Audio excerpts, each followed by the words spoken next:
right, welcome to part 5. I'm sorry there's so many, but we're only allowed about 15 minutes in each, so that's why it's taking so long, or so many. So with transformational leadership in sport, this occurs when a leader takes a visionary position and inspires people to follow that vision and supporting each other in ways to help everybody excel. Having the ability to motivate and inspire others so they can inspire other leaders and other followers.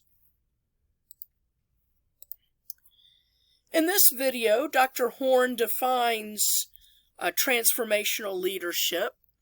And some of the things that she says are, convey vision, set long-term goals, motivate athletes to get on board with long-term goals, get to know players on a personal level, individual consideration.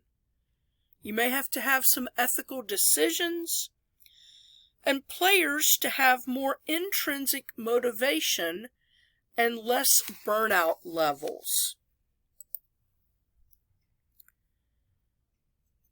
So, idealized influence.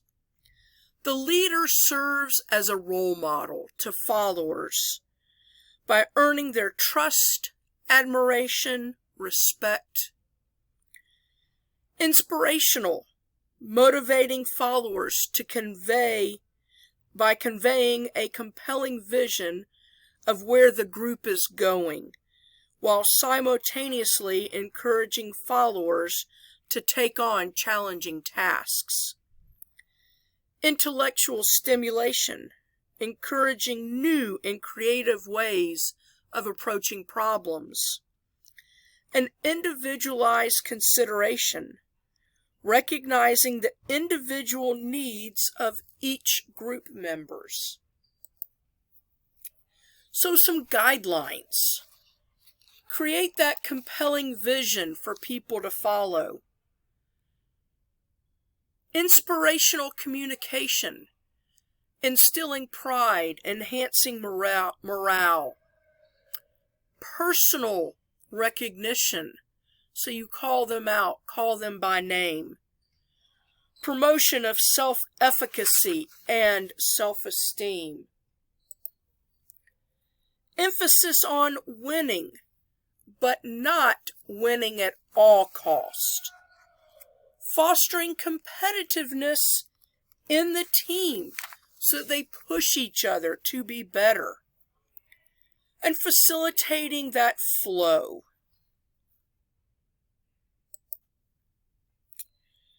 Psychological of high-performance sports. Here's some things a sports executive can do to be successful. Remember, if their team is successful, more often than not, the executive will be successful as well. So create and disseminate an overarching vision of the organization. What's your vision? Share it. Optimize resources, so when you find things, share them. Communication is key. And foster the development of group cohesion.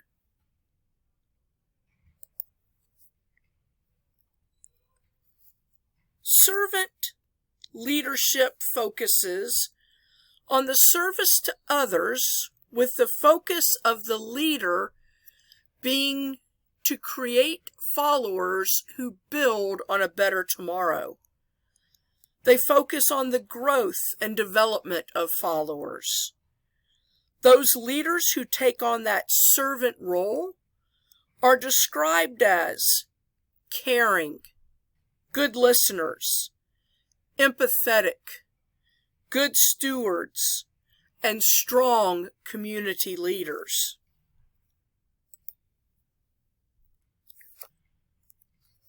Our outcomes of athlete leadership. Development of high skill, having a strong work ethic, good rapport with people, and an enriched technical knowledge. So these are some of the things that through sport you can achieve in the role of a leader.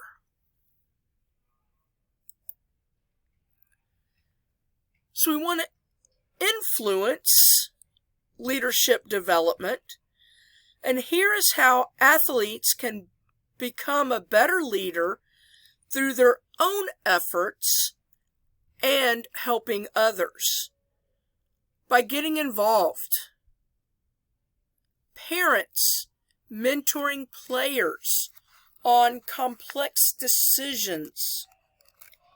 Coaches appointing athletes to leadership positions. And also fostering any of those emerging leaders. Maintaining good relationship with peers and gaining their trust. That parental support is important, or a significant older person, a guardian. Monetary, encouragement, moral. Coaches provide an excellent training environment to help develop skills. Leadership training for high school sport captains and elite college volleyball captains. These have been some studies that have been done. Youth sport coaches, varsity basketball and volleyball players. And what they found is athletes, team captains, and coaches can all learn to enhance their leadership styles. And these are those 4 components of effective leadership that we have come back to. It is a composite of so many different approaches in the study of leadership. No one approach is the best.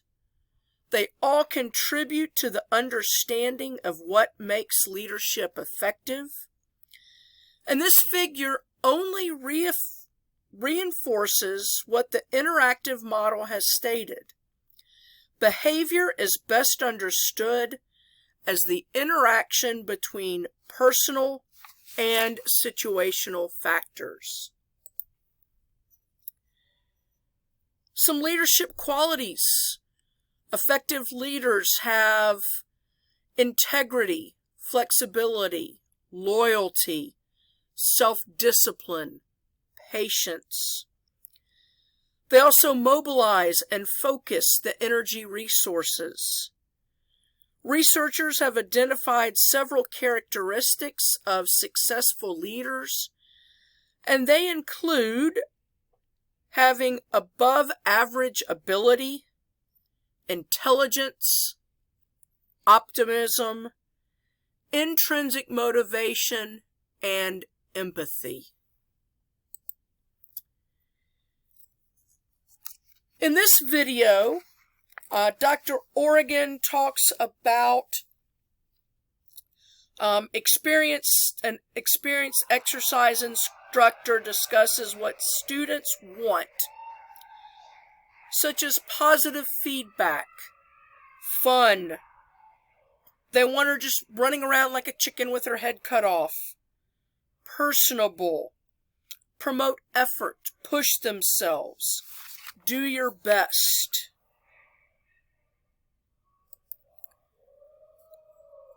Democratic leaders are athlete-centered, cooperative, and relationship-centered. Autocratic leaders are win-oriented, tightly structured, and task-oriented. There are 5 decision-making styles. Autocratic, the coach solves the problem. Autocratic consultative, the coach obtains necessary information from relevant players and then makes a decision. Consultative individual, The coach consults the players individually and then makes a decision. The decision may or may not reflect the players' input. Consultative group. Coach consults the group, makes a decision, may or may not reflect their input. And then group. The coach shares the problem with the players jointly make a decision without the influence of the coach. Most coaches prefer autocratic and consultative group decision styles. Which one is best depends on the circumstances. So the challenge is determining which style best suits the circumstances and whether individuals are flexible enough to adapt their style.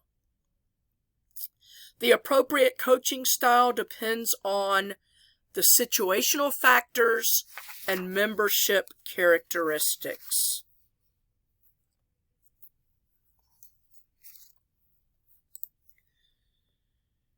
Leaders need to be sensitive to specific situations and environment. There are several situational factors that are relevant to planning for effective leadership in sport. Team or individual. Team sport athletes typically prefer autocratic than do individual sport athletes. Interactive or coactive. Interactive team athletes prefer more task-oriented leaders than do coactive team athletes. Available time. As the group size increases, it becomes more difficult to effectively use a democratic style of leadership. And traditional style, when time is limited, task-oriented leaders are more desirable. A group that has tradition on one style of leadership will typically have difficulty changing to another type. Some who hate the change, those that like to be told what to do, ended up liking having autonomy, while others loved the idea, but they wanted more input in their everyday activities, but some didn't like responsibilities that went with the freedom to make choices. And with leaders, then we got to have followers. The followers' characteristics are also important when determining the effectiveness of the leader. Older, more experienced athletes usually prefer an autocratic style. Female athletes, more democratic. And then the rest pretty much fell like the antecedents of leadership. And so effective leadership is not only a science, but an art. It is influenced by factors such as wisdom, intelligence, and creativity. Read about and make observable what makes good leaders. Consider the implications of your own leadership style. So this is the end of this chapter. We will then come back and kind of talk about anything, and I will share a few other things on leadership.